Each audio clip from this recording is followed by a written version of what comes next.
that smile on that face. Has anyone ever tried to ask himself this question? Why do we love bad boys in movies? This is not logical. We always like the one who kills and robs. That's confusing because we don't do that in real life. Could it be possible that each one of us is inhabited by a young villain who tries to make his way to the outside world? And how did it happen that we became fans of the Joker?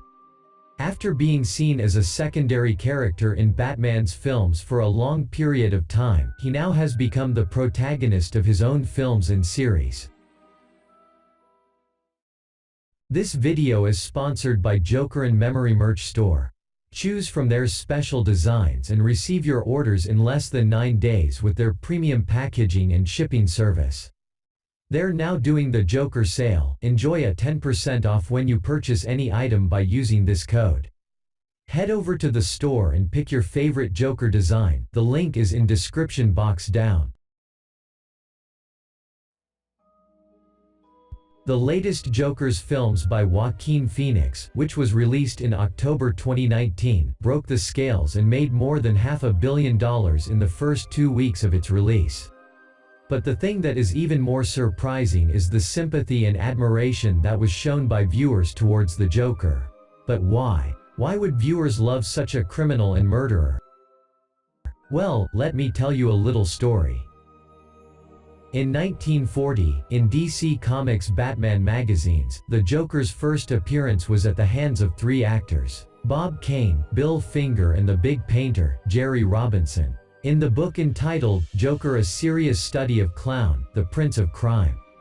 Robert Moses and Robert G. Wiener have made studies on the Joker's character, where they have shown that his appearance, especially his strange laugh, was inspired by the character of the actor Conrad Veidt, in his movie, The Man Who Laughs, about a story of a man whose face was deformed out of an incident, which made him laugh all the time. Robinson wanted to find a very strange, mysterious, clever, unexpected, and a difficult-to-deal-with character, which represents the exact opposite of Batman. A character with no values or rules to follow in a world governed by laws and regulations. But the question is, would the audience be convinced that the Joker can stand in front of Batman and challenge him despite his strength and power? And what threat could a simple clown cause in the region? A study in 2016 confirmed that 42% of the Americans were afraid of clowns in a way or another. Also, 1/3 of the people aged between 19 to 29 suffered from coulrophobia, or phobia of clowns, which is one of the reasons that prevent people from trusting anyone with unchangeable facial expressions. However, the Joker's films are always so successful. What could be the reason behind such a tremendous success? Richard Keene, Monica McCoy and Elizabeth Powell have made a study in 2012 named Rooting for the Bad Guy: Psychological Perspectives, where they tried to discover the reasons behind people's love and their strong attachment to villain characters, which has been shown in many cinematic works during the last 20 years, such as Breaking Bad, Narcos, Peaky Blinders and others. They concluded that there exist several psychological reasons that are related to this phenomenon. The point is that someone certainly can't imagine that one of his friends is a drug dealer, a killer or a bank robber.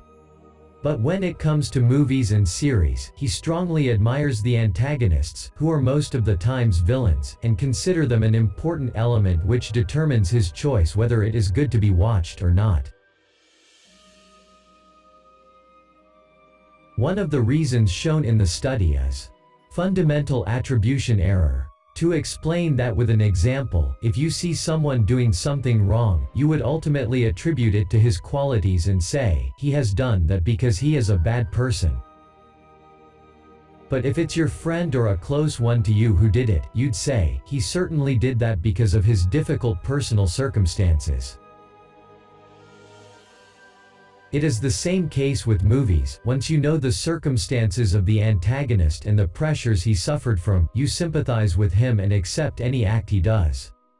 For example, in Breaking Bad, most of the viewers accepted all the acts of a chemistry teacher who became a drug dealer just because they knew he had serious cancer and that he was trying to afford the needs of his family. Viewers get so much involved with the movie till they become a part of it. Movies directors use special cinematographic methods that make viewers integrate into events of the movie and share feelings with their actors.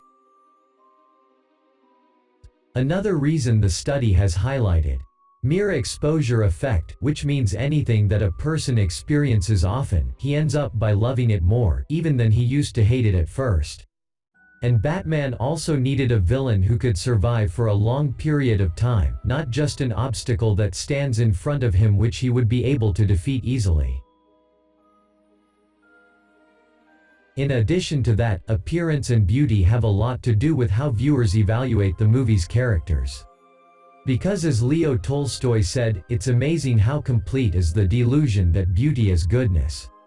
Many statistics have shown that handsome people take high ratings when it comes to success, intelligence, persuasion and social assessments. And since ancient times, cinematographers have used this trick in their productions, making the hero handsome to love him, and the villain ugly to hate him. But nowadays, this trick is used otherwise. The villain has become handsome and attractive so that he gains the viewer's love and attention. According to Sigmund Freud's theories, men have permanent lust and instincts suppressed within them, but they can't achieve them due to social, religious or political barriers. However, the liberty of expression in movies has put all those barriers aside and treated most of the issues that people used to stay silent about. Everything could be seen in front of their eyes through actors. Viewers choose their heroes according to the role which the characters play and the circumstances that it undergoes during a movie or a series. What would make you a big fan of the Joker is his wickedness and evil which are shown in his eager for revenge. This figure is the most evil act that roamed people's thoughts since ages. But the possibility of making it sound like the Joker is very small due to many contraindications. Therefore, seeing revenge in a film you follow would make you feel some kind of a psychological satisfaction. And your love and interest increase towards that character as a kind of showing thanks and gratitude. This explains the prevalence of revenge in movies and literary productions since ancient times. Whether it's a revenge from a particular character, such as Hamlet's novel, or a revenge from an entire society such as Joker's story.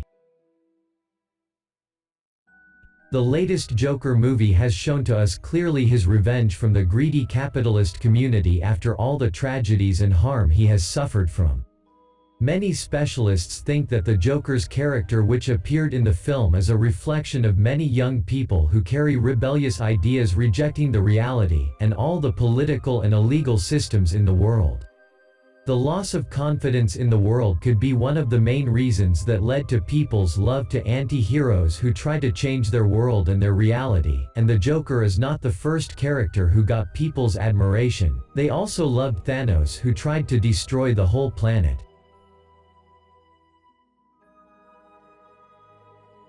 The great success of cinematic productions based on villain characters will push companies forward to produce more works focused on the element of anti-hero, and increase their creativity to find new characters that meet people's wishes and needs and enable them to gain their love and loyalty to their future cinematic works. As the great historian Alfred B. Shawn said in an interview in 1962, "The more successful the villain, the more successful the picture."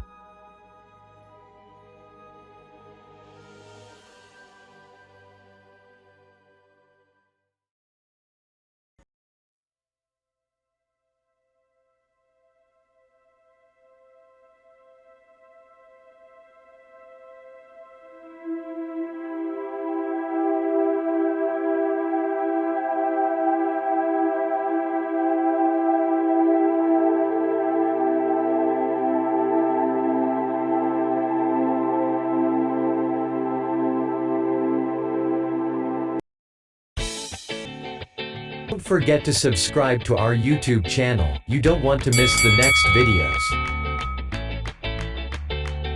And please consider to check our sponsor's merch store if you're a true Joker fan.